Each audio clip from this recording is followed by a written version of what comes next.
Kaprodi kita, alhamdulillah tadi sudah membersamai Bapak Dr. Rusdi Kasman, MPD.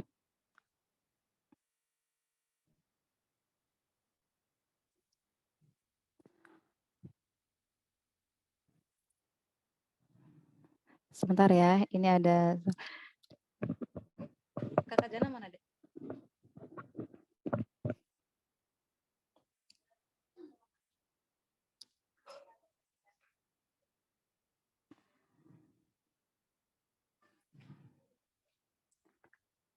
Ini biar ini aja, Dek. Nggak masuk.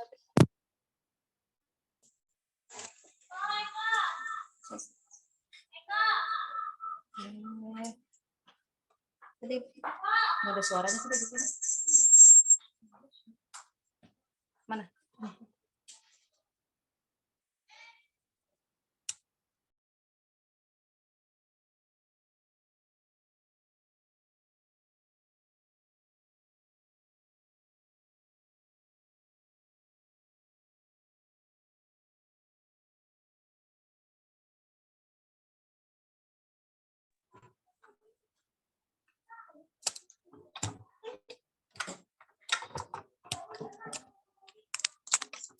Ya, suaranya.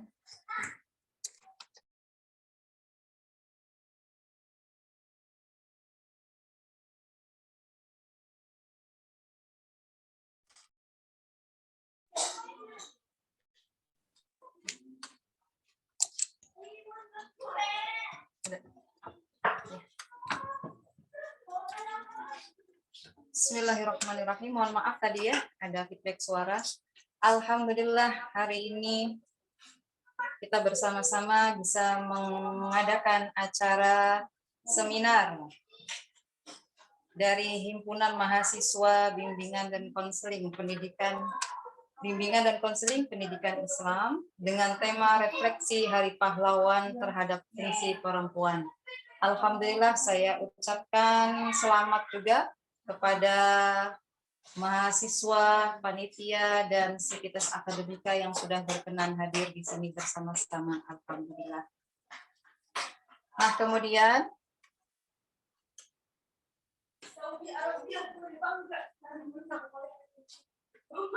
kita bersama-sama akan mendongkrak spirit kepahlawanan perempuan dalam kilas balik sejarah. Nah, sebelum kita nanti akan bersama, kita akan mengidentifikasi diri kita. Siapa kita, kemudian di manakah kita, kemudian akan merefleksi muhasabah diri, masih ada di atas rel kita atau tidak. Nah, kemudian bisa di ini nak slide-nya. Ya. Yang pertama kita akan mengawal. Pertama pahlawan. Pahlawan itu apa sih bagi kita? Pahlawan adalah orang yang memiliki keberanian dan pengorbanannya dalam membela kebenaran atau pejuang yang gagah berani. Kemudian ternyata pahlawan itu juga ada dalam bahasa Persia, yahlawani atau pejuang. Ya, sama seperti itu. Kemudian selanjutnya kita akan merefleksi sesungguhnya pejuang itu ketika kita seperti apa, pahlawan itu ketika seperti apa. The next, kita nanti akan merasakan kita itu sebagai pejuang, kita itu akan menjadi seorang pahlawan ketika kekuatan jiwa raga yang termanifestasi dalam kehidupan realita. Kita sudah belum mengeluarkan kekuatan dalam jiwa kita? Sudah belum kita aplikasikan dalam kehidupan kita sehari-hari?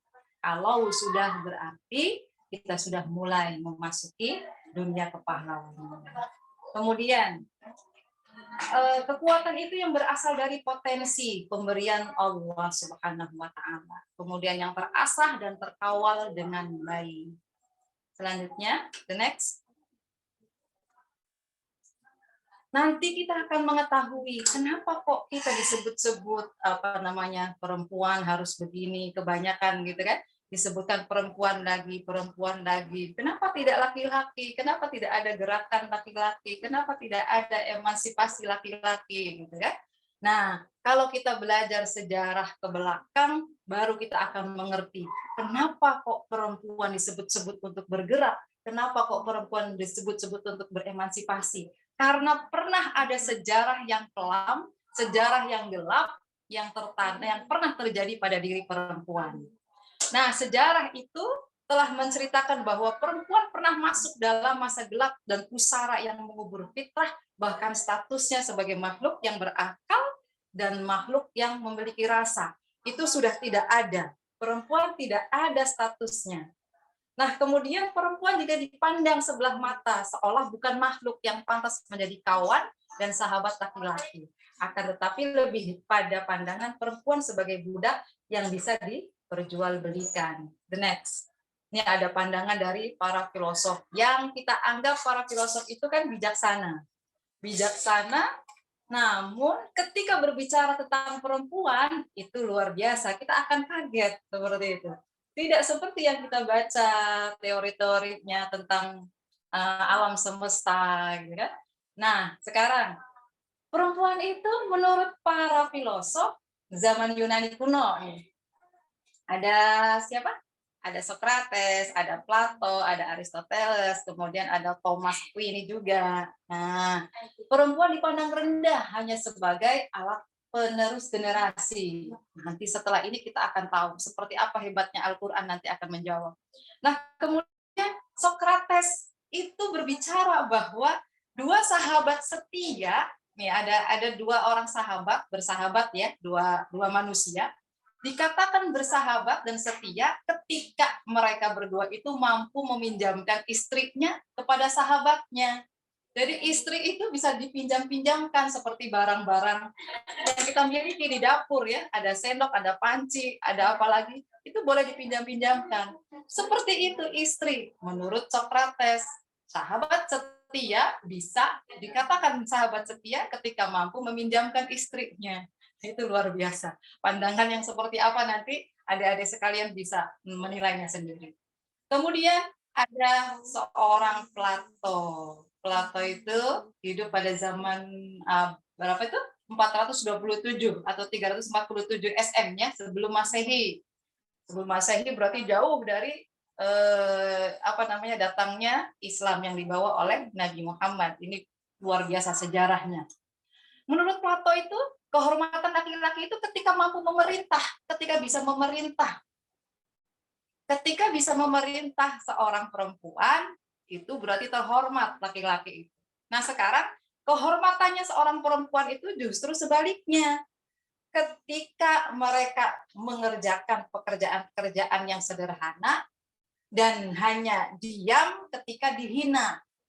Diamnya perempuan ketika dihina itu dianggap sebagai sebuah kehormatan. Menurut siapa tadi? Menurut seorang filosof yang bernama Plato. Nah, kemudian Aristoteles. Nah, perempuan itu sederajat dengan hamba sahaya. Itu kita luar biasa ya merasakan ini. Thomas Aquinas kemudian makhluk perempuan itu sebagai apa? Sebagai makhluk yang belum sempurna penciptaannya. Jadi kalau laki-laki dilahirkan sempurna, kalau perempuan dianggapnya terlahir di dunia ini, di muka bumi ini belum sempurna. Jadi pandangan-pandangan yang marginal seperti ini menurut kita semua, ini ada masalah atau tidak? Seperti itu. Ya, teman-teman luar biasa, nanti kita bisa merefleksikannya. Nah, kemudian di Inggris nih pada tahun 1805 berarti sudah masuk ke era modern ya. Kalau tadi itu jauh sebelum SM. Di Inggris pada tahun 1805 itu ada perundang-undangan. Mereka mengakui hak suami untuk suami itu boleh menjual istrinya. Wah, enak ya. Jadi suami bisa menjual istrinya dapat apa yang diinginkan. Kita boleh dijual kalau hidup pada tahun berapa? 1805 di Inggris. Na'udzubillah. Kita bersyukur alhamdulillah hidup di era yang sudah terang ya. Kemudian ada nih tradisi masyarakat Hindu. Tradisi masyarakat Hindu itu wabah penyakit, kematian, kemudian apa lagi nih? Ada racun ular, kemudian apa semuanya itu tidak lebih mulia daripada seorang perempuan. Masya Allah. Istri harus mengabdi kepada suaminya bagaikan mengabdi kepada Tuhannya. Bahkan ketika seorang suami wafat, seorang suami meninggal, itu si istri harus siap untuk dibakar hidup-hidup bersama suaminya tadi yang meninggal. Atau kalaupun tidak mau dibakar hidup-hidup, maka dia harus bisa menjelekkan dirinya, menghinakan dirinya, hingga tidak lagi laku dilihat baik, bagus oleh kaum laki-laki. Seperti itu. Itu luar biasa. Ini sejarah yang harus kita tahu. Nantinya kita akan tahu betapa cahaya yang terang datang setelah Al-Quran, setelah Nabi Muhammad nanti datang. Nah, kemudian nih di Eropa, pada tahun 586 Masehi, agamawan di Prancis mengatakan bahwa perempuan bertanya mereka, perempuan itu boleh menyembah Tuhan atau tidak? Gitu. Perempuan itu bisa masuk surga atau tidak? Sampai seperti itu. Jadi perempuan itu sampai boleh nggak sih menyembah Tuhan? Luar biasa kan? Nah, kemudian ini di Eropa pada tahun 508. Kemudian ada lagi pertanyaan ini dari agamawan di Prancis juga. Perempuan memiliki jiwa tetapi tidak kekal dan dia bertugas hanya melayani laki-laki. Jadi statusnya perempuan itu hanya sebagai pelayan laki-laki. Harus sami'na wa ata'na pada laki-laki. Jadi laki-laki itu dianggapnya sebagai Tuhan tadi ya, menurut agama Hindu. Dan yang sekarang di Eropa kita itu atau perempuan itu dianggapnya sebagai hanya pelayan saja. Kemudian di Parlemen Skotlandia pada tahun 1567, perempuan tidak boleh diberi sedikit wewenang pun. Bahkan pada pemerintahan Henry ke-8 di Inggris, lahir keputusan yang melarang perempuan membaca kitab Injil atau kitab sucinya. Bayangkan seorang perempuan tidak boleh mengakui Tuhannya, tidak boleh bertuhan, tidak boleh memiliki kitab suci. Terus perempuan itu sebagai apa kira-kira? Ya, luar biasa. Kemudian masyarakat Romawi, kewanitaan menjadi salah satu sebab pembatas hak, seperti halnya anak dan orang gila. Nah, itu dia. Ada orang gila, ada perempuan. Serendah itukah perempuan di masa lalu? The next. Nah, sekarang pandangan Al-Quran yang egaliter. Kita akan melihat, Masya Allah, Quran Surah Al-Hujurat ayat 13. Inna akramakum indallahi atqakum. Ayat ini luar biasa. Mendobrak semua tadi pandangan-pandangan yang stereotip, pandangan-pandangan yang memarginalisasi perempuan. Sekarang habis semuanya ketika Al-Quran datang dengan membawa ayat Inna akramakum indallahi atqakum. Sesungguhnya yang paling mulia di antara kamu di sisi Allah adalah orang yang paling bertakwa. Maka man amila amalan sholihan, barang siapa yang mengerjakan amal soleh, baik laki-laki maupun perempuan, itulah nanti yang berhak untuk menyandang gelar takwa. Jadi tidak lagi nanti diproses boleh bertuhan atau tidak, boleh membaca Alkitab atau tidak. Justru Alkitab mendeklarasikan bahwa perempuan inna akramakum indallahi atqakum. Kemudian ayat yang kedua ini luar biasa, yang harus tumbuh di dalam hati kita semuanya, baik itu laki-laki maupun perempuan. Yang sedang kita bahas bukan membeda-bedakan laki-laki atau perempuan bagaimana. Yang ingin kita terapkan adalah perempuan harus tahu statusnya, perempuan harus tahu gelarnya, bahwa Al-Quran sungguh-sungguh mengangkat derajat kita agar mampu wa idh qala rabbuka lil malaikati inni ja'ilun fil ardi khalifah, bahwa baik laki-laki maupun perempuan sama-sama memiliki gelar khalifah. Khalifah itu sebagai pemimpin atau juga pengganti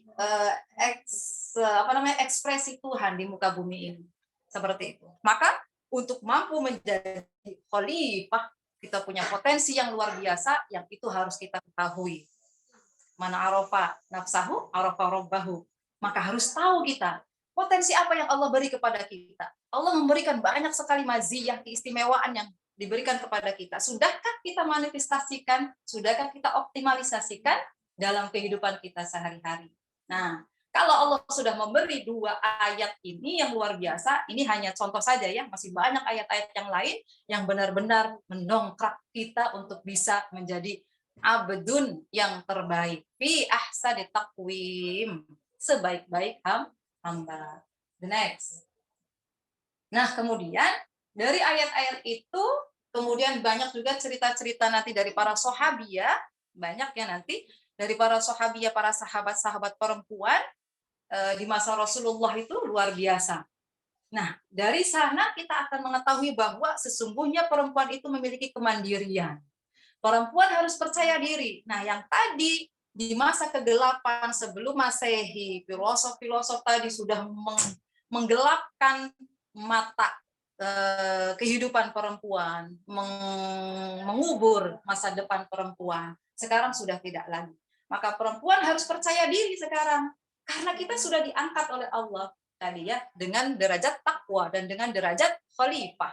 Harus percaya diri. Sekarang masalahnya bukan masalah di lingkungan. Sekarang masalahnya bukan masalah stereotip yang ada di sekitar kita. Tapi masalahnya adalah dalam diri kita, sudah belum ada rasa percaya diri di dalam diri kita. Seperti itu. Kemudian kemandirian tidak boleh lebur sehingga menjadikannya sebagai laki-laki. Nah, sekarang ketika kita sudah mandiri, sudah kuat, sudah bisa full power seumpama seperti itu. Jangan sampai yang seperti ini nanti menjadikan kita merasa menjadikan diri sebagai laki-laki atau nanti berubah kodratnya, berubah statusnya. Nah, hal yang seperti itu nanti yang tidak boleh sampai melebihi batas. Ini banyak hal-hal yang di medsos juga ya, yang perempuan jadi laki-laki, yang laki-laki berubah wujudnya. Nah, itu yang harus kita antisipasi dan harus kita menjadi bentengnya. Generasi muda, mahasiswa, adik-adik sekalian ini luar biasa, maka dari mulai sekarang kita bersama-sama menggempur diri kita untuk bisa kuat nantinya memblokade hal-hal yang sekiranya tidak boleh tadi, yang menjadikan lebur kita identitasnya. Tidak boleh. Kemudian, tetapi juga tidak boleh mengalah dengan mengorbankan kepentingan kita sebagai perempuan yang memiliki hak dan kewajiban yang setara dengan laki-laki. Terkadang kita merasa harus mengorbankan diri, mengorbankan kepentingan kita, sehingga kita lupa bahwa kita pun berhak untuk hidup mulia. Kita pun berhak untuk mendapatkan kedudukan yang baik, baik fid dunya, hasanah fid dunya wa fil akhirah. Kan begitu doa yang diajarkan oleh Rasulullah. Sama-sama laki-laki maupun perempuan sama-sama berdoa dianjurkan, Rabbana atina fid dunya hasanah wa fil akhirati hasanah wa qina adzabannar. Khitabnya Al-Qur'an untuk laki-laki maupun perempuan. Maka tidak boleh kita mengorbankan kepentingan kita dengan melupakan kodrat kita dan potensi yang Allah berikan kepada kita. Selanjutnya, nah, Masya Allah, ketika kita mulai membaca lebih dalam lagi, membaca lebih luas lagi, ada simbol figur ideal perempuan muslimah dalam Al-Quran, ini akan harus bisa menjadi pembelajaran dan nasihat diri kita. Yang pertama, ada satu ayat nanti, pribadi yang mempunyai kompetensi di bidang politik. Nah, ini luar biasa.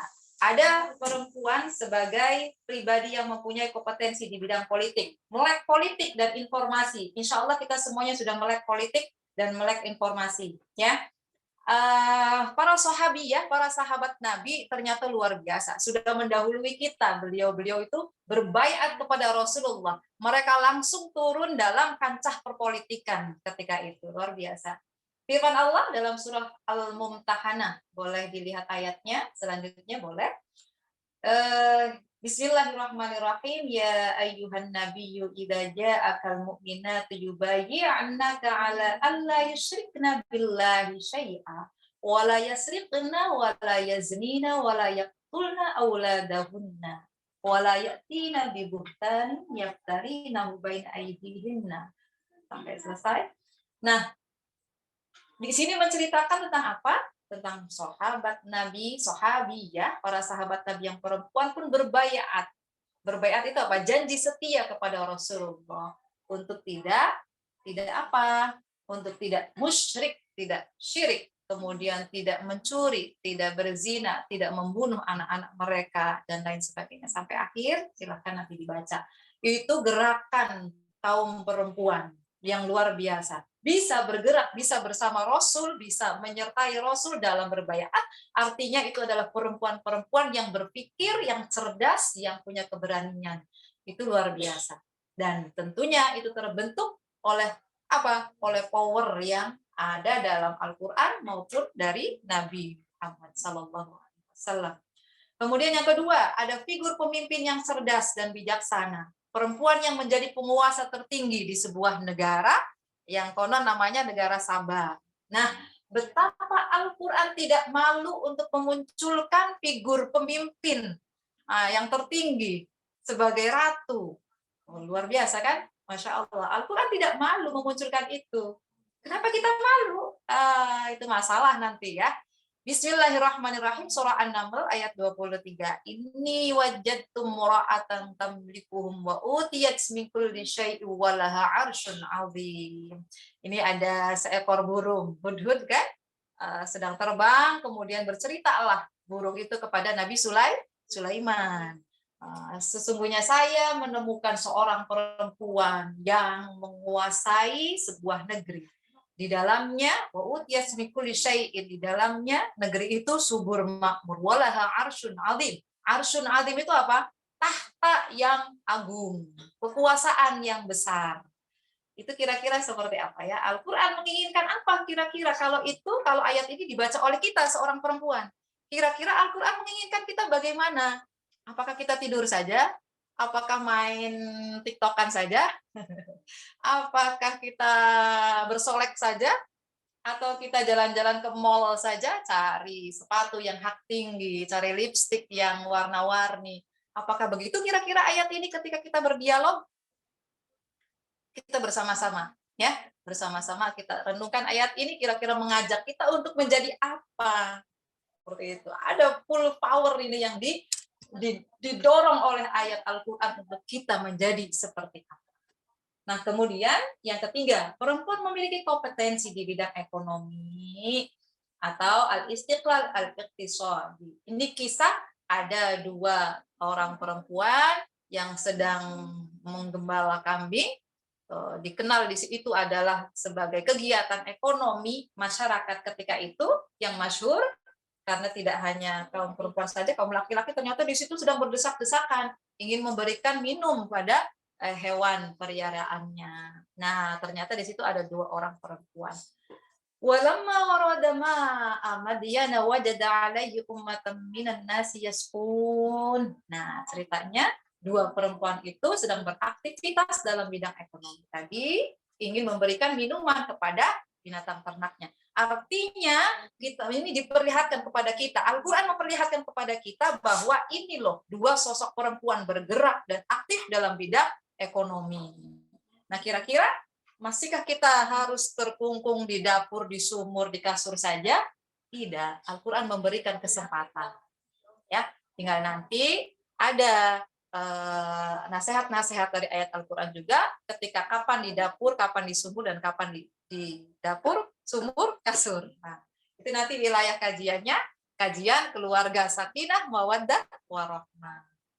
Ya, yang sekarang adalah memberikan motivasi untuk diri kita untuk bergerak dan menjadi versi terbaik untuk kita perempuan.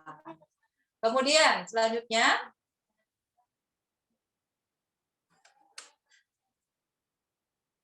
perempuan memiliki kebebasan untuk menentukan pilihan pribadi atau al-istiqlal asy-syakhsi bagi yang sudah menikah. Artinya yang perlu digarisbawahi adalah bahwa kita perempuan memiliki kemandirian, memiliki kekuatan untuk bisa menentukan saya akan beribadah kepada Allah, kemudian memastikan, memutuskan keputusan yang berdasarkan tauhid, tetap ada di rel keimanan kepada Allah. Ketika Imro'ah Fir'aun itu siapa? Istri Fir'aun. Istri Firaun itu ingin menentukan dirinya beriman kepada Allah, maka dia punya kebebasan untuk menentukan itu. Tidak harus taat kepada suami. Kayak yang tadi di sejarah itu, perempuan harus taat kepada suaminya, sami'na wa ata'na seperti taat kepada siapa tadi? Kepada Tuhan. Taat kepada suami seperti taat kepada Tuhannya. Itu masa lalu. Nah, kemudian yang nomor 5, bersikap kritis terhadap orang banyak, public opinion bagi perempuan yang belum menikah. Ini kisahnya Sayyidah Maryam. Bagaimana Sayyidah Maryam itu berjuang untuk bisa tetap stabil, tetap bijaksana menghadapi isu-isu dan fitnah-fitnah yang luar biasa ketika itu. Tapi sudah dicontohkan oleh Sayyidah Maryam tetap menjadi seorang yang ahli hikmah, bijaksana dengan sangat luar biasa. Nah, itu kita tertantang untuk bisa seperti itu. Kira-kira ketika ada fitnah, ada masalah, ada problem yang begitu mengguncang, bisakah kita tetap berpikir dengan kritis, terus maju seperti itu? Ini PR ya buat kita semuanya. Kemudian yang nomor 6, Al-Quran mengizinkan kaum perempuan melakukan gerakan oposisi terhadap segala bentuk sistem yang tirani. Nah, artinya ini kita harus punya kesadaran. Kesadaran apa? Kita pernah belajar ya, kesadaran magis, naif, kemudian kritis. Artinya, ketika kita berada dalam situasi yang sekiranya kita dirugikan, kita ini sedang dibekukan, kita ini sedang dibodohi, seumpama begitu. Maka kita harus bisa membaca dengan cerdas sehingga kita tetap bisa menjaga potensi yang Allah beri dengan sebaik-baiknya. Dalam surah At-Taubah ayat 71, wal mu'minuna wal mu'minatu ba'duhum awliya'u ba'di ya'muruna bil ma'rufi wa yanhauna 'anil munkar. Laki-laki dan perempuan, orang mukmin laki-laki, orang mukmin perempuan, ba'duhum awliya'u ba'd. Apa namanya? Sebagian yang lain adalah penolong bagi sebagian yang lainnya. Kaum mukmin dan mukminah, dua-duanya itu dua unsur yang harus saling menguatkan dan saling menolong. Jadi tidak ada namanya yang harus dipisahkan, yang harus dibeda-bedakan. Tidak. Kemudian apa? Dua-duanya wayanhauna, ya'muruna bil ma'ruf wa yanhauna 'anil munkar. Perempuan dan laki-laki memiliki khitab yang sama, yaitu untuk amar ma'ruf nahi mungkar. Dan selanjutnya sampai akhir, apa itu? Yuqimuna shalah wa yutuna zakah wa yuti'una Allah. Mengerjakan sholat, menegakkan sholat, dan zakat juga, dan lain sebagainya. Kita baca nanti ya selanjutnya. Selanjutnya, nah sekarang nilai keseimbangan. Jadi tadi laki-laki dan perempuan sekarang yang sedang kita bahas itu bukan dalam rangka mencari siapa yang lebih mulia, siapa yang lebih tinggi, tidak. Tapi sedang mencari kita ini sudah belum sih memanfaatkan potensi yang Allah beri, itu saja. Nah, kemudian nilai keseimbangan. Laki-laki dan perempuan memiliki status yang terhormat. Sama nih, ya ayyuhan nasu inna khalaqnakum min dzakari wa untha. Secara ontologi, laki-laki dan perempuan diciptakan min dzakari wa untha. Ini ada ayat berikutnya yang sama-sama tercipta dari sepasang laki-laki dan perempuan tadi, ya, ibu dan ayah, tidak dibedakan. Kemudian laki-laki dan perempuan adalah partner yang harmonis. Ingat, kita adalah tadi bagaimana suami dan istri menjadi partner yang harmonis sehingga menghasilkan generasi-generasi yang kuat. Kemudian kita dalam lingkungan mahasiswa juga saling menguatkan seperti apa al-mu'minun wal mu'minat. Ya, jadi tidak ada rival dalam kehidupan laki-laki maupun perempuan. Yang ada bagaimana menciptakan situasi lingkungan yang bisa saling mendukung. Kemudian C, kaum perempuan diberi oleh Al-Quran hak-haknya. Walahunna mithlul ladzi alaihinna bil ma'ruf. Walahunna disebutkan hak-haknya dulu. bahwa ini luar biasa, diangkat kaum perempuan oleh Al-Quran setinggi-tingginya dari barang, seperti barang tadi ya, ketika dulu dianggapnya sebagai barang yang diwarisi, sebagai barang yang bisa dijual beli, sebagai apa namanya tadi, barang yang bisa pinjamkan kepada orang. Tapi sekarang walahunna disebutkan oleh ayat sebagai bentuk penghormatan, kita mendapatkan hak dulu. Mithlul ladzi alaihinna bil ma'ruf, seperti halnya kita melaksanakan kewajiban. Jadi ada kewajiban dan ada hak. Al-Qur'an menginformasikan dengan seimbang, luar biasa. Kemudian perempuan memiliki spirit dari Nabi Shallallahu Alaihi Wasallam untuk mewujudkan harokah, memiliki hak-hak kodrat dan identitas. Kitab ayat Iqra yang diterima oleh Nabi juga ditunjukkan untuk umatnya, baik laki-laki maupun perempuan. Iqra itu menjadikan apa namanya, warning, menjadi simbol bahwa perempuan juga harus berikro, harus berpikir cermat, cerdas, dan tajam. Sama seperti halnya tadi kaum perempuan. Seperti itu. Jadi kalau ada kaum perempuan yang bodoh seumpama, kemudian kondisi lingkungannya sudah sehat, berarti bukan lagi sistem, tapi barangkali kitanya nih yang belum bangkit, yang belum berikro. Nah, dalam hal ini, sekarang ini, pelatihan ini adalah untuk mengidentifikasi siapa kita, sudahkah kita berikro, kemudian muhasabah diri nanti, kita ini siapa nanti ya, di tokoh-tokoh yang akan kita sebutkan. Nah, kemudian memiliki ruang diskusi dan pengaduan bersama Nabi, luar biasa. Kaum perempuan bisa bersama-sama ada ruang thalabul ilmi bersama Rasulullah. Nah, kemudian ada surah Al-Mujadalah. Surah Al-Mujadalah itu luar biasa ya. Ada seorang sahabiyah, seorang sahibah, sahabat yang punya masalah, problem dengan suaminya, sehingga ketika ada masalah tolak itu tidak terima sahibah itu ya, sehingga ketika diberi keputusan bahwa tidak lagi menjadi istri dari seorang suami tadi yang mentalak, kemudian sahabat itu mengadu kepada Rasulullah. Tidak hanya kepada Rasulullah, langsung mengadu kepada Tuhannya. Sehingga nanti dibaca sendiri ya, seperti apa surah Al-Mujadalah, itu kisahnya panjang. Ini hanya sebagai pemantik saja untuk teman-teman semuanya berdiskusi untuk lebih lanjut. Nah, kemudian juga Umar bin Khattab yang tadinya di Mekah, kaum perempuan itu selalu sami'ana wa ta'na, harus taat kepada suaminya. Ketika masuk di daerah, di kota Madinah, itu peradabannya sudah berbeda.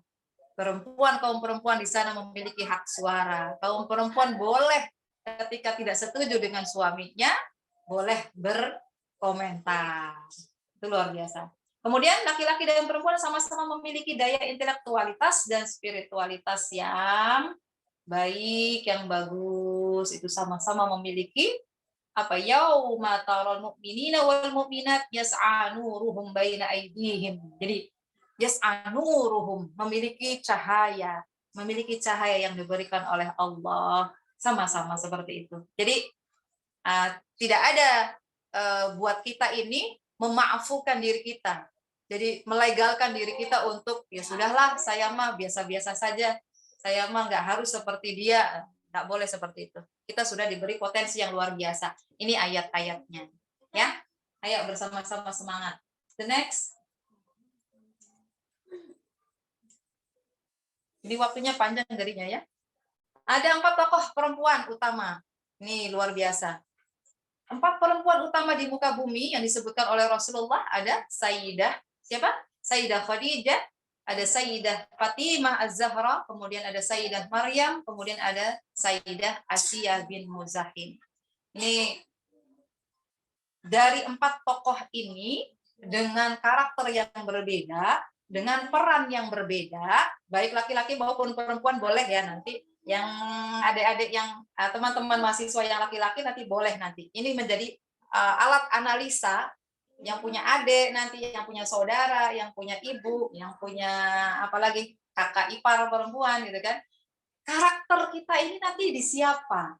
Apakah nanti karakternya kita seperti Sayyidah Khadijah, atau karakter kita seperti Sayyidah Fatimah, atau karakter kita seperti Sayyidah Maryam, atau Sayyidah Asia? Sayyidah Khadijah, beliau adalah manusia yang luar biasa, bisa berpikir tajam, bisa melihat kebenaran, ya, sampai-sampai bisa sebelum nikah sama Rasul itu beliau sudah membaca bahwa beliau adalah calon Rasul. Itu luar biasa. Pandangan yang seperti itu tidak semua perempuan bisa melihat, tapi Sayyidah Khadijah bisa. Kemudian ada peribahasa, debu bekas langkah kaki Khadijah berubah menjadi emas. Ini menandakan bahwa beliau adalah seorang ekonom yang luar biasa. Ya, seperti apa hebatnya ya, luar biasa. Kalau zaman sekarang sudah seperti pengusaha apa nih, ekspor ya, ekspor impor. Kemudian Fatimah Az-Zahra, teladan tentang kekuatan spiritual. Kemudian jadi beliau ini banyak dicontohkan kegiatannya kegiatan domestik. Bagaimana Fatimah Az-Zahra tangannya melepuh ketika menggiling gandum. Jadi ketika kita banyak bekerja di rumah, di dapur pun jangan mengeluh, karena Sayyidah Fatimah sudah pernah memberikan contoh teladan sampai tangannya melepuh seperti itu.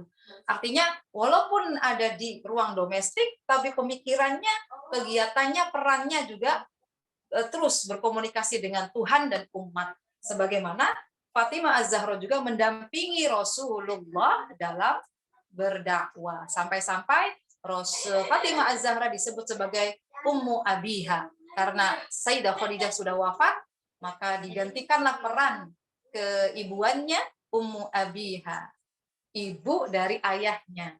Nah, itu yang menyediakan, yang membela, yang mengayomi, semuanya itu digantikan oleh perannya oleh Sayyidah Fatimah. Luar biasa. Manusia langit yang membumi. Hatinya selalu ke langit, tapi langkah-langkahnya luar biasa. Kemudian Sayyidah Maryam dan Sayyidah Asia. Sayyidah Asia contoh dari seorang perempuan yang kuat walaupun dalam lingkungan yang tirani. Lingkungan yang punya sistem yang berbeda ya. Musyrik, syirkun. Seperti itu. Tapi beliau kuat dengan tauhidnya. Ya, nanti dibaca lagi. Kira-kira dari 4 tokoh itu, siapakah kita? Selanjutnya,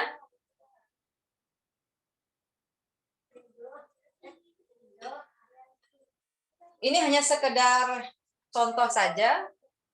Sebenarnya para ulama itu banyak sekali dari kaum perempuan, dan ini Sayyidah Aisyah sengaja ya kita masukkan di sini. Sayyidah Aisyah adalah Ummul Mukminin yang menjadi gurunya para guru. Dia adalah a'lamun nas wa aqohun nas wa ahsanan nas. Luar biasa ini. Seorang perempuan dikatakan oleh ulama, a'lamun nas itu apa?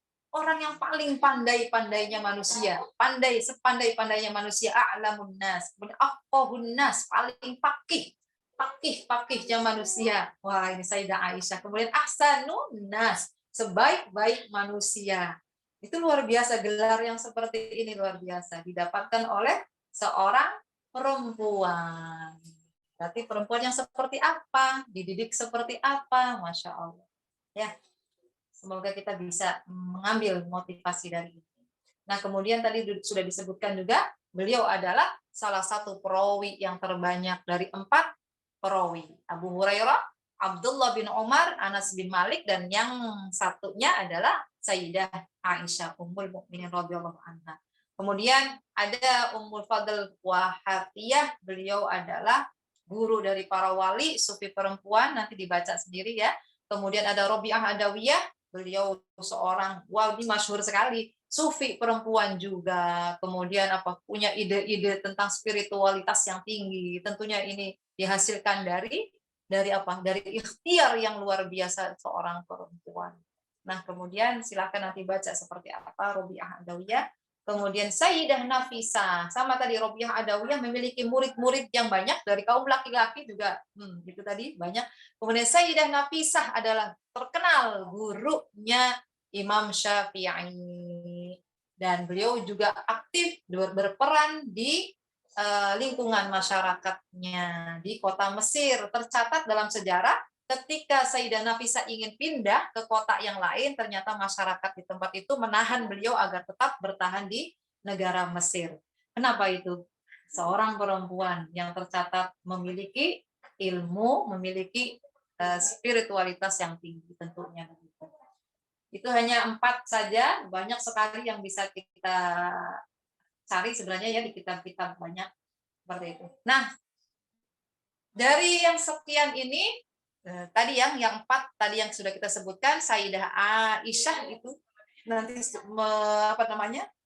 menjadikan figur intelektual, kaum intelektual. Kita bisa nggak seperti Sayyidah Aisyah, minimal spiritnya seperti beliau, atau Robiah Adawiyah dan lain sebagainya. Ya, sekarang mencari the next. Sekarang akan kembali kepada kita. Siap-siap nanti ditulis ya di kolom chat. Kita akan mencari fashion dan style perjuangan kita. Kira-kira mau seperti siapa? Kita ini kira-kira asiknya di mana? Seperti Sayyidah Aisyah kan selalu fokus membaca buku, misalnya seperti itu. Fokus menganalisa. Ya kan? Sampai beliau dikenal berapa ribu, sekitar 2010 atau 2020 hadis yang diriwayatkan oleh Sayyidah Aisyah, sekitar 2000-an lebih. Nah, kemudian ingat ya, ini fashion style perjuangan kita nih, kaum perempuan mau seperti apa, mau bagaimana, silakan. Kaum laki-laki juga harus aulia ba'duhum ba'd, ya, saling membantu.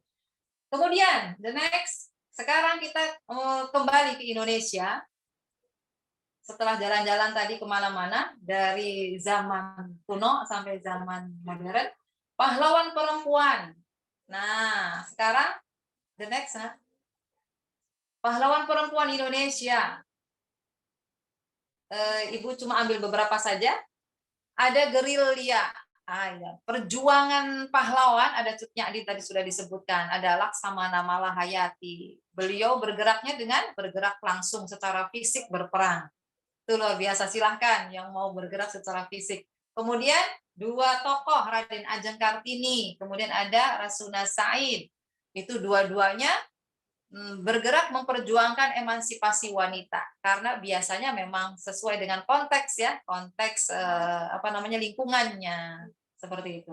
Kemudian selanjutnya ada Nyai Walidah yang di Jogja pasti paham. Nyai Walidah adalah Nyai Ahmad Dahlan. The next.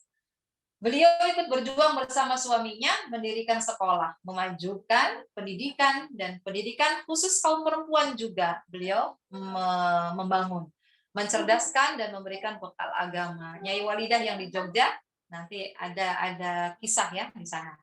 Nah, kemudian satu lagi ada Syekhah, ini luar biasa. Syekhah Hajah Rangkayo Rahmah Al-Yunusiyah, hidup pada tahun 1900. Beliau seorang reformator pendidikan yang mempertahankan sekolah diniyah putri di Padang Panjang. Padang Panjang juga ini cikal bakal para guru yang sekarang mendirikan pondok gontor.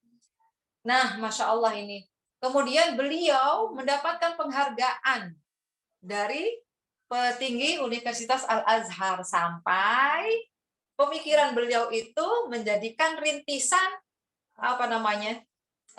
Universitas Al-Azhar membuka kuliatul lil banat. Lil banat itu untuk perempuan. Masya Allah ya. Jadi ternyata ada hubungan yang akrab antara Indonesia dengan Universitas Al-Azhar. Masya Allah. Ya, Syekhah Hajah Rangkayo Rahmah Al-Yunusiyah. Kita sudah seperti beliau atau belum? Mudah-mudahan kita bisa ya. Kemudian kekuasaan sudah dicontohkan oleh seorang Sultanah Safiatuddin. Beliau menjadi seorang penguasa, menjadi seorang apalagi nih politikus di tengah kolonialisme, mengembangkan ilmu pengetahuan, menjaga stabilitas politik. Beliau bisa ketika bisa memimpin suatu negara, bisa mempertahankan stabilitas politik, berarti beliau adalah orang yang cerdas dan memiliki keilmuan. Masya Allah. Beliau juga memberikan zakat, artinya keilmuan agamanya juga mumpuni. The next. Jadi selamat untuk kita semuanya yang sekarang ada di sini, selamat untuk kita semuanya yang sudah mulai bisa berpikir tidak sudah meninggalkan berpikir magis kan, berpikir naif kita tinggalkan, yang hanya tahu masalah tapi tidak bergerak. Sekarang berarti sudah masanya kita berpikir kritis, mengetahui masalah, kemudian bergerak untuk menyelesaikan. Nah, sekarang kita selesaikan nih. Adakah masalah di dalam diri kita? Ada masalah nggak di dalam diri kita kaum perempuan? Mudah-mudahan sudah selesai semua ya. Selesai semua. Kita sudah tahu gelar kita apa, gelar kita khalifah fil ardi, kemudian kewajiban kita apa, itu luar biasa. Maka tulislah siapakah kita setelah kita tadi mengkaji beberapa tokoh dan mau jadi siapa. Silakan. Ya. Alhamdulillah. Yang terakhir, thank you, terima kasih, syukran jazilan ala ihtimamikum. Terima kasih sudah berkenan menyimak dan mendengarkan. Saya sesungguhnya adalah thalibah, pelajar. Sesungguhnya saya banyak belajar, masih harus belajar dari Ibu Dr. Putri Ria Angelina, dari Bapak dosen tadi, Bapak Dekan dan Bapak Kaprodi. Alhamdulillah, terima kasih sudah diberi kesempatan untuk bisa sama-sama belajar dengan mahasiswa yang ada di Universitas Ibnu Khaldun Bogor. Terima kasih teman-teman mahasiswa yang sudah memberikan kepercayaan untuk saya belajar. Sesungguhnya sekarang ini adalah belajar kembali, membuka buku-buku yang sempat beku. Dan terima kasih, ini sesungguhnya skripsi saya dulu itu adalah perempuan dalam Al-Quran, itu skripsi saya. Dan mahasiswa Wika benar-benar mengembalikan saya, mengenang kembali untuk bercerita tentang masa sidang ketika itu. Terima kasih sudah mengembalikan. Saya kira dulu sudah selesai ya tentang perempuan, ternyata sekarang harus dibicarakan lagi. Tapi mudah-mudahan bukan untuk kita mengorek masalah, tapi untuk bisa meningkatkan harkat martabat kita, untuk bisa meningkatkan semangat belajar kita dan meningkatkan karya kita. Ya, mudah-mudahan kita menjadi ahsani taqwim yang sungguh-sungguh bisa mengaplikasikan ayat itu menjadi hamba yang sebaik-baik hamba. Amin ya rabbal alamin. Terima kasih teman-teman sekalian. Mudah-mudahan bisa menjadi semangat kita semua. Usikum wa iyaya, sesungguhnya saya sedang menasihati diri sendiri untuk semangat dan bangkit kembali. Terima kasih sudah diingatkan dengan ayat-ayat yang tadi harus saya baca. Terima kasih. Kembali ke moderator. Baik, Masya Allah. Terima kasih banyak Ibu yang telah menjelaskan materinya yang sangat luar biasa. Baik, teman-teman, selanjutnya akan ada sesi tanya jawab. Tapi sebelumnya mohon maaf, mungkin tidak bisa melebihi dari 2 penanya karena kita pun terbatas oleh waktu.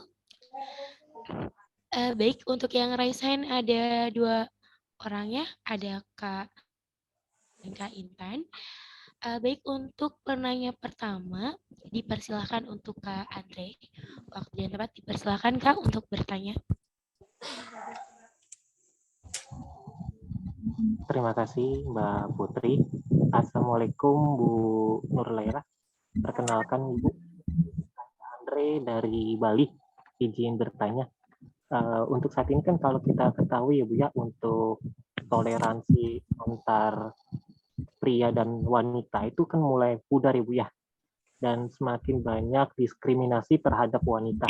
Dan saya tanyakan Ibu untuk kita semua, untuk yang pertama, bagaimana Ibu cara kita membentuk daya inovatif dan kreatif melalui pengembangan keterampilan berpikir kritis kita Ibu di bidang keseimbangan komunikasi menurut ajaran Al-Quran Ibu, khususnya di era digital 5.0 seperti apa.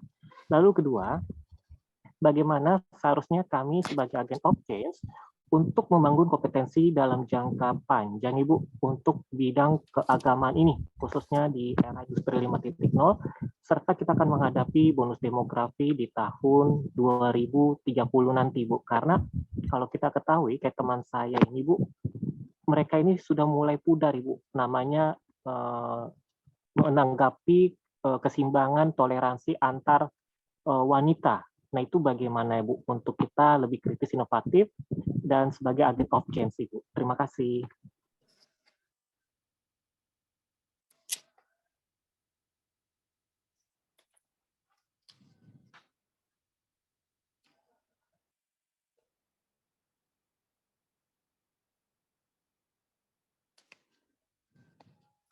Baik, terima kasih Kak Andre yang telah memberikan pertanyaan.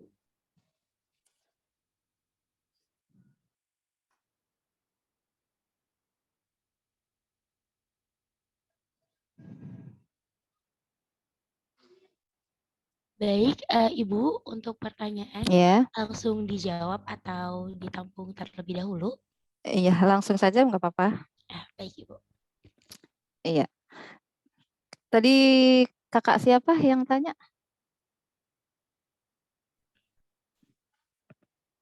Halo, kakak? Kak Andre. Kak Andre ya. Iya.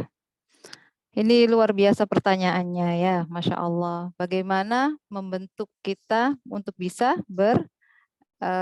punya daya kreatif? Iya. Bagaimana kita bisa untuk berdaya kreatif itu yang pertama kalau menurut saya masing-masing pastinya punya versi ya Kak ya. Masing-masing punya versi, ini silahkan karena tidak berkenaan dengan hukum-hukum juga.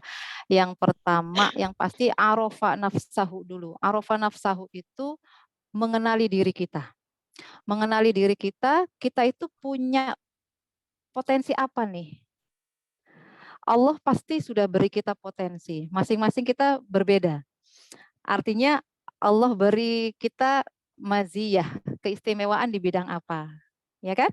Ada yang diberi oleh Allah kecerdasan di bidang ini kalau yang belajar di pendidikan, ada yang gaya belajarnya sukanya apa namanya? Di kelas, ada yang sukanya jalan-jalan seperti itu. Atau dia suka dengan apa namanya? Dunia teknik gitu kan, ada yang sukanya sastra seperti itu. Nah, orang yang suka sastra, orang yang suka teknik itu akan berbeda. Maka pertama kenali dulu kita ini sesungguhnya punya potensi apa, kesukaannya apa. Nah, kalau kita sudah tahu kesukaannya apa, maka segera kita beri fasilitas.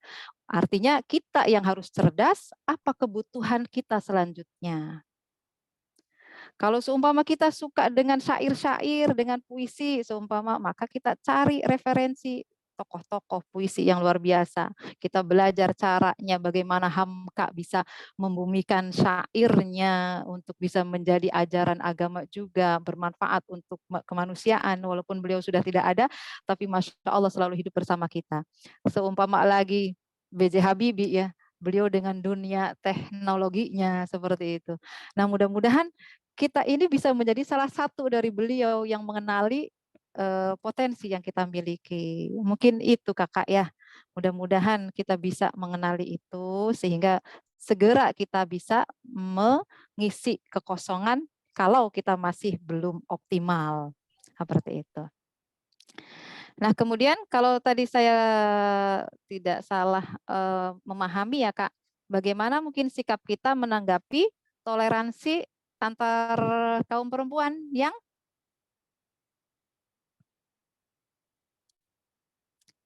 berlebihan mungkin begitu ya Kak. Ini toleransi dalam bidang apa nih Kak?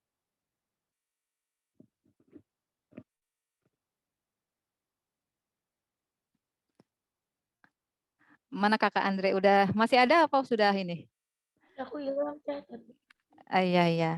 Ya, artinya toleransi dalam bidang apa? Kalau seumpama toleransi dalam bidang yang ramai itu kan dalam toleransi beragama ya.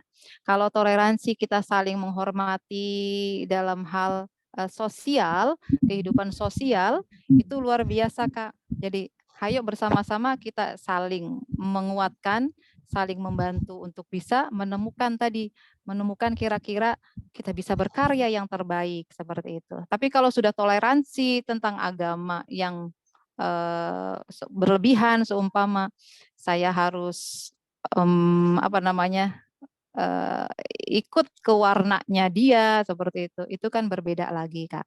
Seperti itu. Mudah-mudahan sih tidak ini ya, Kak ya. Iya, mudah-mudahan seperti itu. Jadi bismillah, kita saling bertoleransi, saling beradaptasi, tapi tidak sampai untuk menukar cara pandang atau keyakinan dan tauhid Udah ada kita. aku, Teh. Seperti itu. Begitu, Kak. Mudah-mudahan bisa membantu saja ya, Kak ya, karena kepuasannya nanti ketika kita saling terus mendalami keilmuan. Begitu Kakak moderator. Baik Ibu, terima kasih banyak atas penjelasan dari penanya pertama. Pertanyaan selanjutnya ada dari Kak Muhammad Alif Ramadan dari Universitas Pendidikan Indonesia. Saya izin bertanya, Ibu sempat menyebutkan tentang nilai keseimbangan dari laki-laki dan perempuan. Lantas bagaimana bila wanita-wanita ada yang menyalahkan laki-laki ketika berbuat sesuatu keburukan, tetapi tidak merendahkan sesama wanita bila melakukan kesalahan yang sama? Bagaimana cara kita menyadarkan mereka bahwa maksud mereka dimuliakan adalah untuk menjustifikasi kesalahan yang mereka sudah atau sedang atau akan lakukan? Seperti itu Ibu pertanyaannya. Coba-coba dibaca sekali lagi. Ya. Baik. Ada ini ya Bu, ada di kolom chat chat ya? boleh? Iya, saya ulangi ya Bu. Iya. Pertanyaan dari Kak Muhammad Alif Ramadan, Universitas Pendidikan Indonesia. Saya izin bertanya Ibu, sempat menyebutkan tentang nilai keseimbangan dalam laki-laki dan perempuan. Lantas bagaimana bila wanita-wanita ada yang menyalahkan laki-laki ketika berbuat sesuatu keburukan, tetapi tidak merendahkan sesama wanita bila melakukan kesalahan yang sama? Bagaimana cara kita menyadarkan mereka bahwa maksud mereka dimuliakan? Maksud mereka dimuliakan? Ya, baik, ya. Ibu. Baik Kakak ya, saya baca Terima ya. kasih Ibu. Iya. Semakin malam semakin apa nih? Semakin malam semakin asik atau semakin lapar? Ya, mudah-mudahan kita Makin semuanya. asik sepertinya Bu. Ya, alhamdulillah. Saya Muhammad Alif Ramadan dari Universitas Pendidikan Indonesia. Alhamdulillah bisa hadir bersama kita ya. Saya izin bertanya, Ibu sempat menyebutkan tentang nilai keseimbangan dalam hubungan laki-laki dan perempuan. Lantas bagaimana bila wanita-wanita ada yang menyalahkan laki-laki ketika berbuat sesuatu keburukan? Kalau berbuat sesuatu keburukan berarti bukan menyalahkan mungkin ya, tapi mengingatkan ya. Tetapi tidak merendahkan sesama wanita bila melakukan kesalahan yang sama. Nah, bagaimana cara kita menyadarkan mereka bahwa maksud mereka dimuliakan adalah bukan untuk menjustifikasi kesalahan yang mereka lakukan. Memang wa man arada dunya fa alaihi bil ilmi wa man arada al akhirah fa alaihi bil ilmi. Jadi sesungguhnya ketika kita ingin menyelesaikan masalah pun harus dengan ilmu ya. Nah, sebenarnya ini adalah tawasau bil haqqi wa tawasau bis sabr. Apa itu Kak namanya Kak? Kakak moderator, apa artinya? Tawasau bil haqqi, saling menasehati dalam hal kebenaran, watawasau bis sober. Nah, itu ada sober. Sober itu kesabaran. Ketika kita mengingatkan, ketika kita tadi sebenarnya bukan harus menyalahkan ya. Ketika ada kawan kita atau seumpama suami atau seumpama saudara yang berbuat salah, maka tidak boleh langsung menyalahkan. Ada bahasanya adalah tawasau. Bahasanya tawasau itu memberikan nasihat dalam hal kebenaran. Tapi nanti langsung diikuti dengan tawasau bis sober. harus ada kesabaran di situ. Kesabaran yang salah juga harus sabar ketika merasa baper, merasa tersinggung, ya kan Kak? Tersinggung ya kadang kita walaupun salah, kalau seumpama ditegur dengan cara yang mungkin kurang sopan, kita juga akan merasa sakit hati gitu kan. Tapi segera cepat-cepat kita harus kembali ke tadi, kembali bahwa ketika kita ditegur, ketika kita berbuat salah, bersyukur alhamdulillah ada saudara kita yang menegur. Tapi memang kadang ada beberapa teman yang menegur kita dengan tanpa sikap yang sopan gitu kan. Jadi kita merasa direndahkan, seperti itu. Nah, untuk kita semua yang ada di sini, mudah-mudahan nanti bisa mengaplikasikan ayat tawasau bil haqqi, hayo bersama-sama kita saling mengingatkan dengan dalam hal kebenaran, tapi langsung disusul dengan kelanjutannya watawasau bisober. Ada kesabaran kita di situ untuk menerima rasa tadi, rasa yang tersinggung, rasa yang sakit hati, rasa apa lagi, egois kita juga kadang pengen muncul kan. Mudah-mudahan nanti bisa kita berlatih. Makanya tadi berlatih untuk meredam emosi itu juga kan luar biasa. Artinya memang berlatih dan belajar itu tidak mengenal batas waktu sampai kita meninggal nanti. Thalabul ilmi minal mahdi ilal lahdi. Pencarian ilmu kita, pencarian jati diri kita, kemudian pencarian sifat-sifat kebaikan kita itu sampai wafat baru berhenti. Ya, mohon maaf kalau belum bisa sampai memuaskan ya, Kak. Ya. Selanjutnya ada lagi, Kak moderator? Baik Ibu, ada Ibu pertanyaan selanjutnya dari Kak Ade Suryani.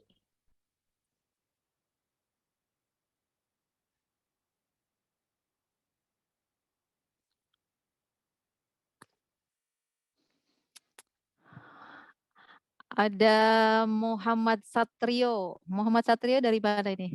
Assalamualaikum warahmatullahi wabarakatuh, Bu. Saya Muhammad Satrio dari Ibu, Universitas apakah ada Ibnu suara saya? Khaldun. Ya, halo? Suara Ya. saya ada, Bu? Ada Kak. Ya. Iya. Silahkan. Baik, terima kasih, Ibu. Bismillahirrahmanirrahim. Assalamualaikum warahmatullahi wabarakatuh. Sebelumnya Waalaikumsalam. Waalaikumsalam warahmatullahi wabarakatuh. Perkenalkan nama saya Ade Suryani dari Universitas Ibnu Khaldun, Bogor, dari Fakultas Agama Islam, Prodi Pendidikan Agama Islam. Saya ingin bertanya Ibu mengenai perempuan kan dapat menjadi khalifah atau pemimpin di muka bumi. Seperti contoh, ada presiden perempuan ya waktu zaman dahulu yaitu Megawati. Nah, yang ingin saya tanyakan, saya pernah mendengar suatu pendapat atau fakta yang mengatakan bahwasanya perempuan itu lebih mengandalkan perasaan daripada logika. Ketimbang laki-laki itu lebih mementingkan logika daripada perasaan. Nah, itu bagaimana Ibu untuk menyikapi semuanya, sedangkan telah kita sama-sama ketahui bahwa perempuan pun bisa menjadi seorang pemimpin. Terima kasih. Assalamualaikum warahmatullahi wabarakatuh. Waalaikumsalam warahmatullahi wabarakatuh. Kak moderator, langsung dijawab atau gimana? Baik Ibu, ada satu lagi penanya dari Kak Intan. Saya kembalikan ke Ibu. Ibu ingin ditampung terlebih dahulu atau langsung dijawab? Ya, kita jawab dulu aja ya. Baik Ibu. Ya, tadi dari penanya siapa? Kak Ade Suryani Ibu. Kak Ade, ya? Iya. Ade Suryani. Alhamdulillah. Ini waktunya kita sampai jam berapa? Masih kuat? Masih bertahan? Untuk sesi tanya jawab sampai jam 21:30 Ibu. Oh ya, masih ada 15 menit ya. Panjang berarti ya. Baik, mudah-mudahan saya bisa fokus ini ya. Tadi kaum perempuan dapat menjadi khalifah. Nah, kemudian di muka bumi ya. Khalifah ini sebenarnya artinya lebih luas lagi, tidak hanya sebagai pemimpin di bidang politik ya. Nah, kemudian berkaitan dengan perempuan itu perasaannya lebih tajam di bidang logika gitu ya. Ah, ini bisa bisa dibenarkan juga. Nah, perasaan perempuan itu memang halus dan itu memang Allah sudah berikan itu. Allah berikan potensi kaum perempuan punya rasa yang halus. Seperti halnya nanti kaum perempuan harus bisa merasakan atau memberikan kasih sayang kepada anaknya ketika dia hamil, ketika dia menyusui, itu butuh hal-hal yang lembut sekali untuk bisa merasakan kasih sayang yang terjadi antara ibu dan anak. Kemudian terus bagaimana ketika dia memimpin, logikanya kan kurang gitu kan? Seperti itu. Nah, sesungguhnya Allah sudah memberikan kita al-aqlu, afala yatadabbarun, afala yatafakkarun. Itu Al-Quran melatih kita. Afala yanzuruna ilal ibili kaifa khuliqat. Itu banyak ayat-ayat yang berbicara tentang apakah kamu tidak berpikir afala yanzuruna ilal ibili, apakah kamu tidak memperhatikan dan menganalisa bagaimana al-ibil, onta itu diciptakan gitu kan. Nah, ingat ayat Al-Qur'an tidak hanya untuk laki-laki tapi untuk kita juga. Berarti Allah juga sejatinya sudah memberikan kita nalar. Nalar logika seperti itu. Cuma tadi memang ada yang lebih kuat. Namun apa namanya? Pendapat bahwa perasaan perempuan lebih apa namanya tadi lebih kuat logikanya, bukan berarti logika itu nanti kita dinilai logikanya kurang gitu kan.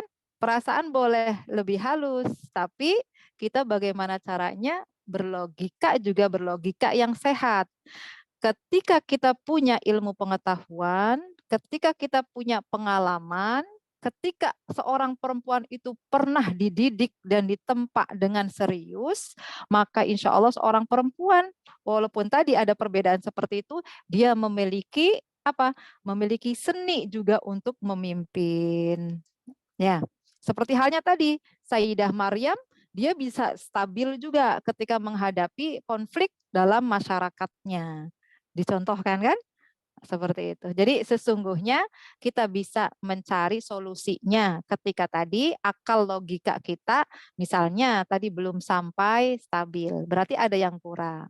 Ya, adanya statement bahwa perasaan perempuan lebih sensitif itu bukan berarti kita memaafkan diri.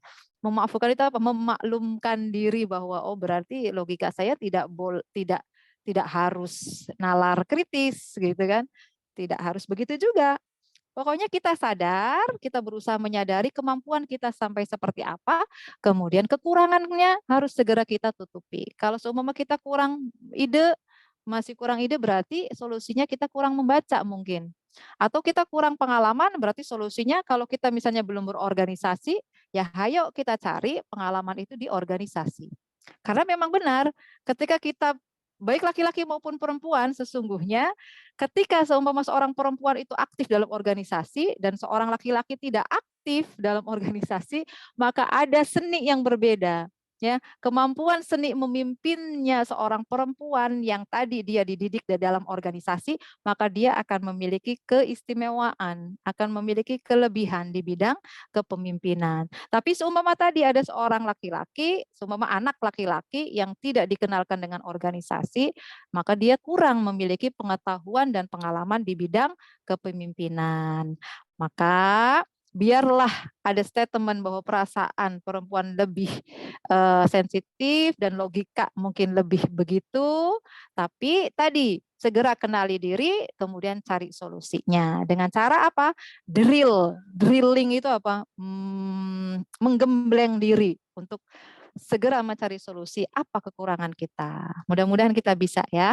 Seperti itu. Mengimbangi biar bisa logika kita biar bisa terus berjalan. Jadi insya Allah nggak ada masalah ya. Selanjutnya, sudah Kak? Baik, Ibu ada satu lagi dari Kak Intan. Kak Intan, waktu dan tempat dipersilahkan untuk memaparkan pertanyaannya.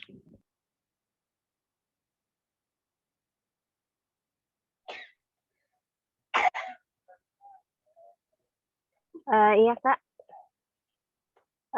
izin bertanya, perkenalkan nama saya Intan dari Depok.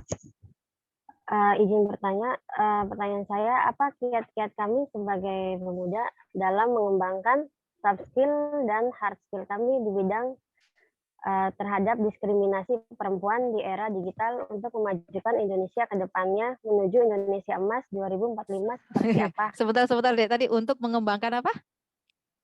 Untuk mengembangkan soft skill dan hard skill kami Soft di skill.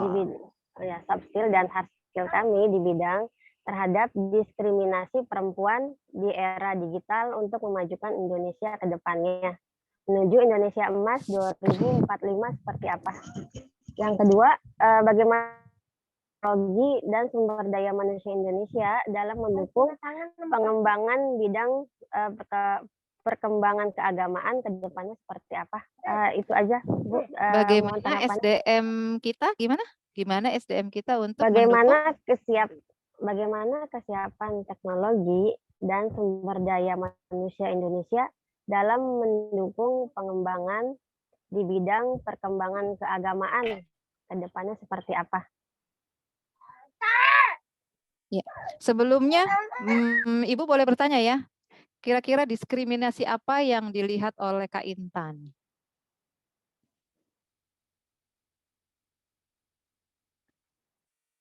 Kak Intan, halo? Ya. Kira-kira tadi kan kakak, ya kakak tadi menyebutkan sekarang diskriminasi banyak, Bu. kan? Iya. Sekarang banyak nih wanita-wanita pada dilecehkan, terus banyak yang dilecehkan nama pria ya kayak begitu, Bu. Terus Kak, boleh nggak apa-apa, boleh dijelaskan, boleh sesuai dengan konteks yang ada sekarang.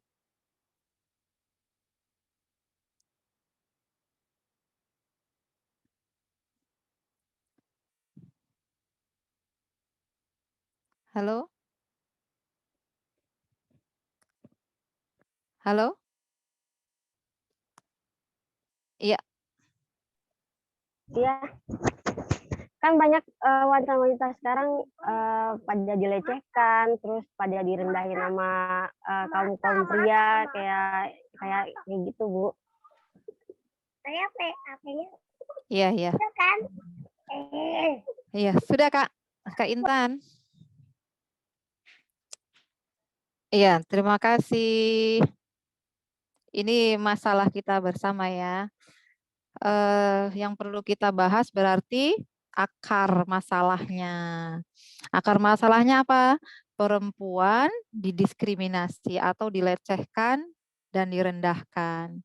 Sekarang kira-kira perempuan yang dilecehkan, perempuan yang direndahkan, itu perempuan yang seperti apa?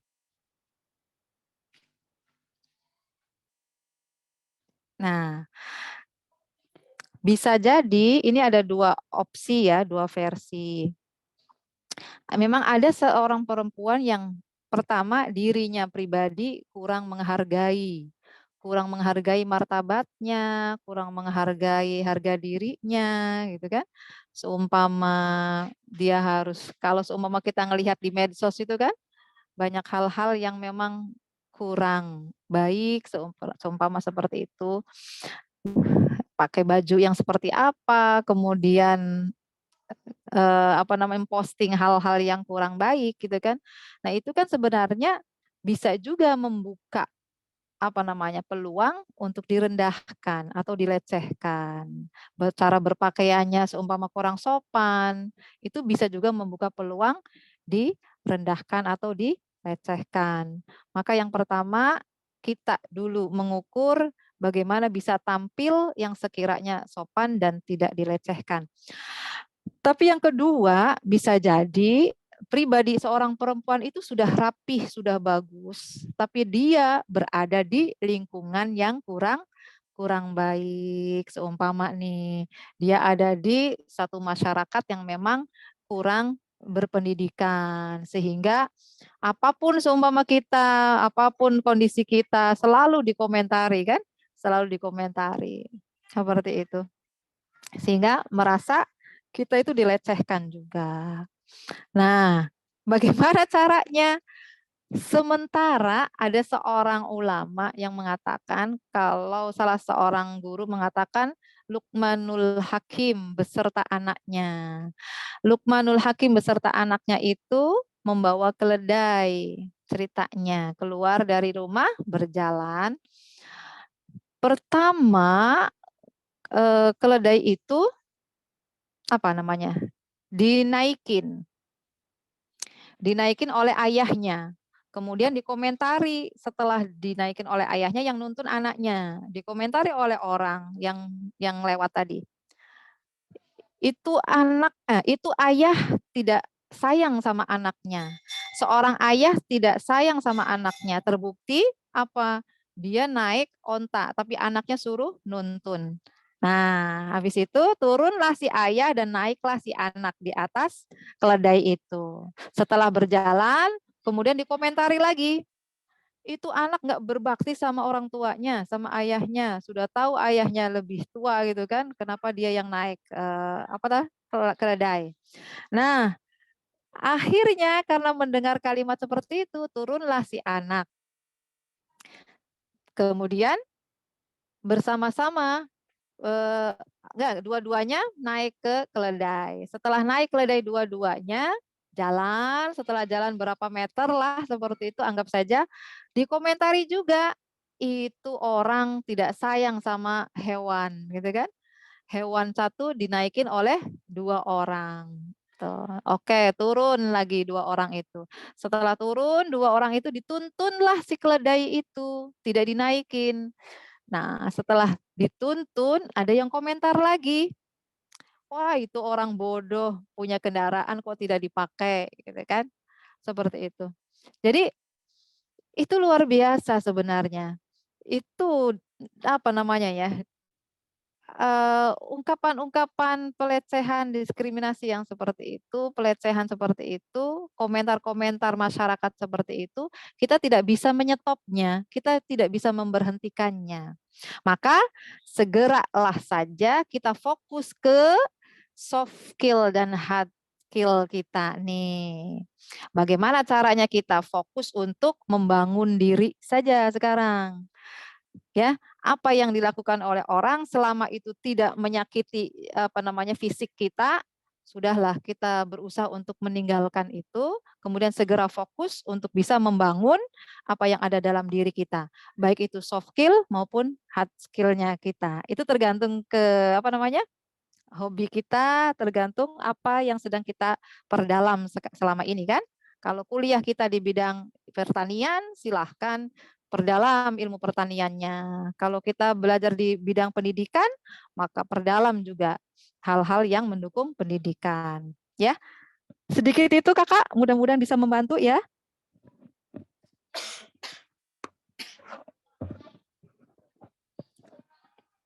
Baik, Ibu, terima kasih banyak atas sesi tanya jawabnya. Teman-teman yang pertanyaannya belum bisa disebutkan ataupun dijawab satu persatu, mohon maaf karena sudah terkejar oleh waktu. Baik, untuk selanjutnya akan di-handle oleh Ketua Pelaksana. Ketua Pelaksana dipersilahkan.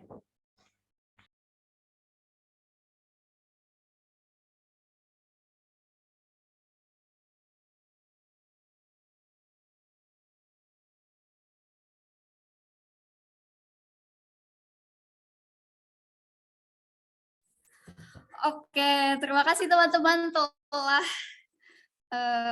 antusias mengikuti kegiatan kita pada malam hari ini. Nah, sekarang waktunya sesuai dengan di susunan acara yang sudah dibagikan, yaitu waktunya door prize. Door prize-nya berupa apa?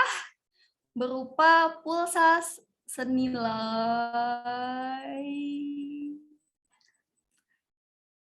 100.000 untuk 2 orang. 100.000 untuk 2 orang. Untuk 2 orang tuh masih 50.000 ya, gitu. 100.000 untuk 2 orang 50.000. Jadi yang pertama untuk mendapatkan door prize ini, itu dari penanya yang tadi, apakah ada yang ingin mengambil kesimpulan dari keempat penanya tadi? Ada yang ingin memberikan kesimpulan? Itu deh, Kak Satrio.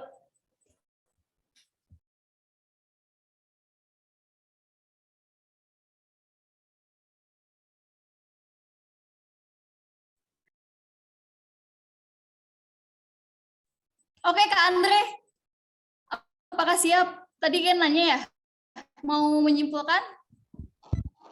Ya, Yang boleh saya. satunya lagi, oke. Halo.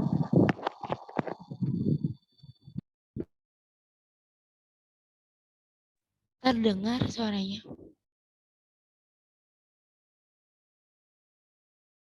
Halo, Kak Andre, apakah bisa? Saya menyimpulkan ya Kak, untuk dari semua yang bertanya dan dari ibunya.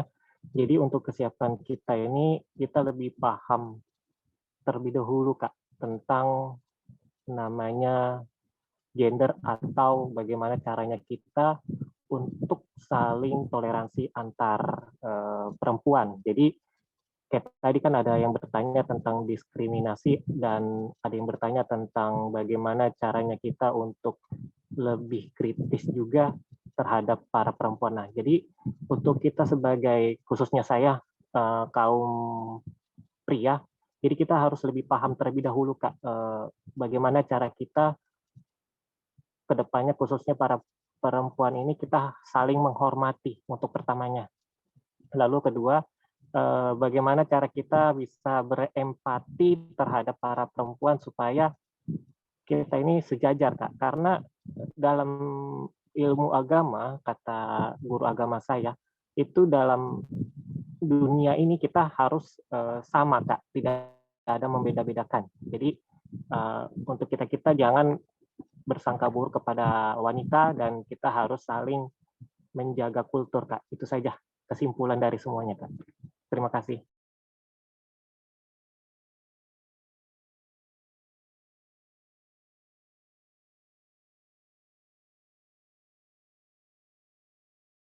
Oke. Baik, terima kasih Kak Andre atas kesimpulannya.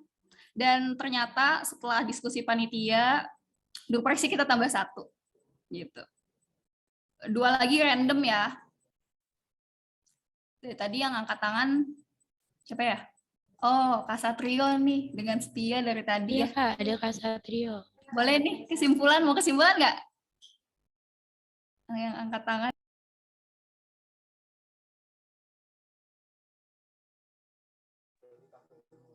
Baik, terima kasih Kak atas waktu dan kesempatannya.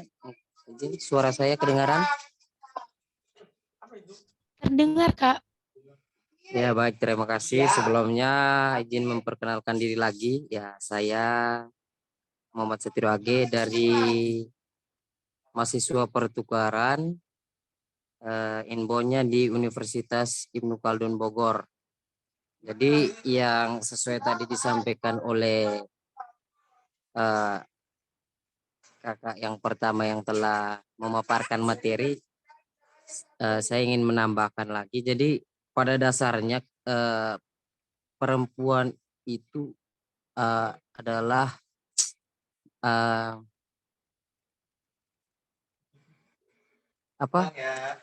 berperan sangat penting karena segala macam aktivitas itu lebih banyak kegiatan itu lebih kepada perempuan begitu. Soalnya karena tadi dibilang adanya diskriminasi antara perempuan.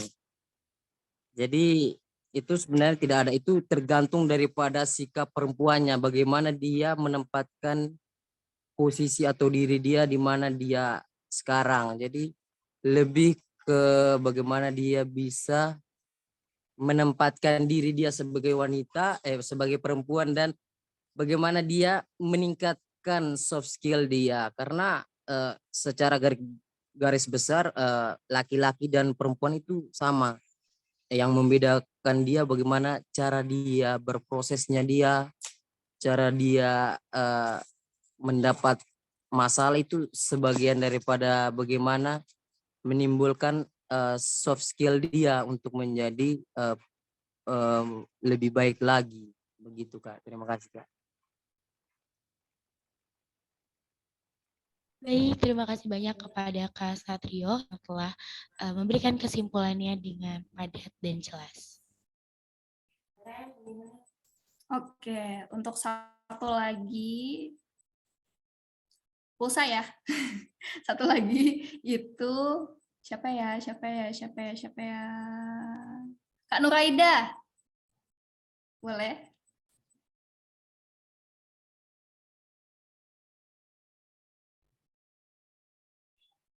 Nggak bisa unmute.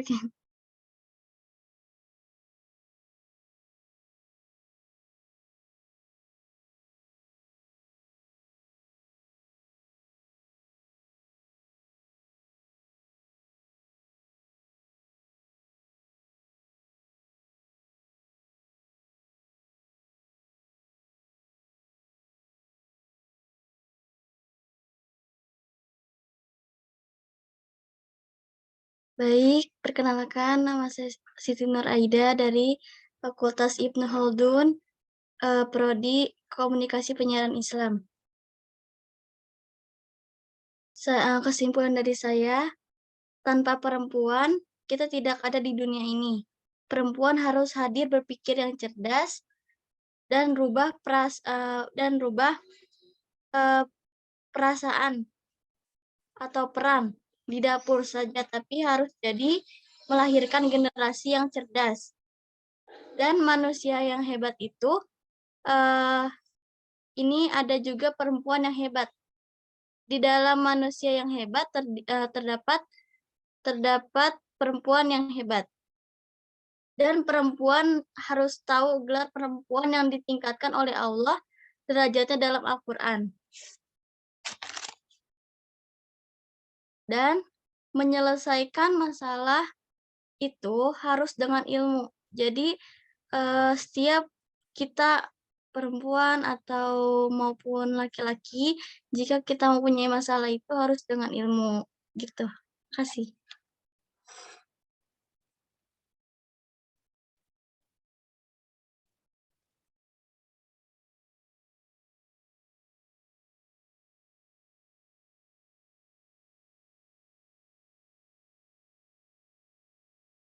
Baik, terima kasih Kak Nuraida atas kesimpulannya. Ternyata ada hadiah lagi tahu satu. Tapi ini random, akan di-chat oleh panitia. Random itu bukan pulsa, bukan apa, pokoknya menarik deh. Door prize-nya itu salah satu dari peserta akan kami chat terkait door prize-nya itu apa. Baik, sekian dari saya kembalikan ke moderator. Baik, terima kasih kepada Ketua Pelaksana yang telah memberikan kembali kepada saya. Masya Allah, kita sudah ada di akhir acara atau penghujung acara. Terima kasih banyak kami ucapkan kepada Ibu pemateri, yakni Ibu Nurlaila Sa'dilah MPD, yang telah memberikan ilmunya yang begitu sangat bermanfaat.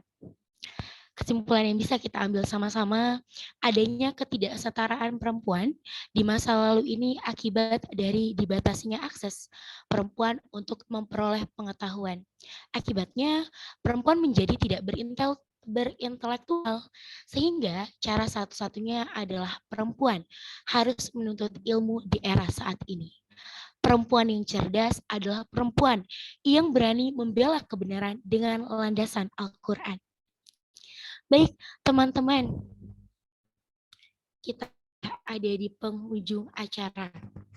Para hadirin sekalian, dengan berakhirnya acara webinar kali ini Mari sama-sama kita membaca doa kifaratul majelis. Subhanakallahumma wa bihamdika asyhadu alla ilaha illa anta astaghfiruka wa atubu ilaik. Baik para hadirin sekalian, dengan berakhir pembacaan doa, maka berakhir pula lah acara kita pada hari ini. Terima kasih kami ucapkan kepada narasumber Ibu Nurlailah MPD, para peserta webinar nasional pada malam hari ini. Terima kasih pula kepada para panitia yang telah berjuang dan berusaha demi terselenggarakan kegiatan webinar nasional pada malam hari ini. Jika ada sumur di ladang, bolehkah kita menumpang mandi? Jika ada umur yang panjang, bolehkah kita bertemu kembali? Saya, Putri Hani, MC pada malam hari ini, pamit untuk undur diri. Sebelumnya teman-teman, sebelum kita keluar dari Zoom, akan ada sesi pemotretan. Baik, bagaimana Kak Panitia? Apakah sudah siap untuk pemotretan? Baik, tolong dibuka kameranya ya semuanya. Baik, Kak. Ada 7 slide, jadi tolong siap-siap ya.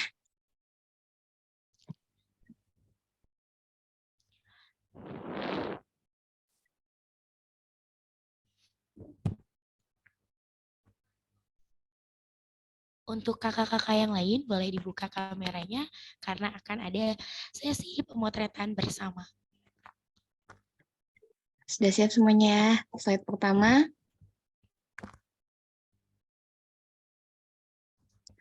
Kedua.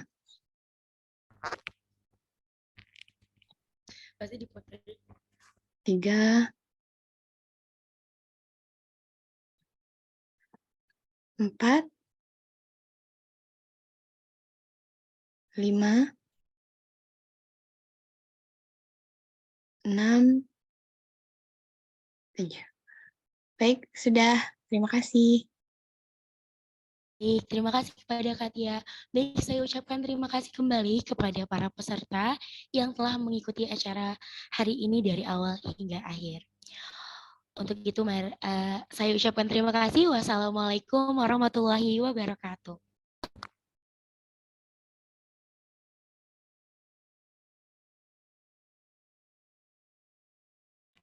Mohon perhatian kepada para panitia untuk tidak keluar dari room Zoom ini.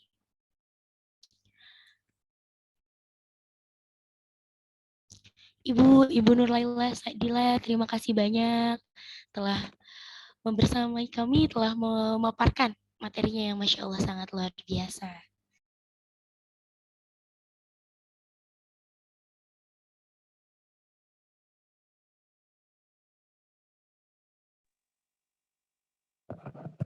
Mohon maaf yang sebesar-besarnya kalau belum bisa maksimal dan optimal. Dan mudah-mudahan yang sedikit ini bermanfaat. Mohon maaf atas kekurangannya. Wassalamualaikum warahmatullahi wabarakatuh. Amin ya Allah. Waalaikumsalam warahmatullahi wabarakatuh. Ibu, sehat-sehat selalu Ibu. Iya, Terima kasih juga Ibu Moderator. Iya, moderator hebat. Masya Allah, amin, amin. Sehat-sehat semua teman-teman. Sampai berjumpa kembali.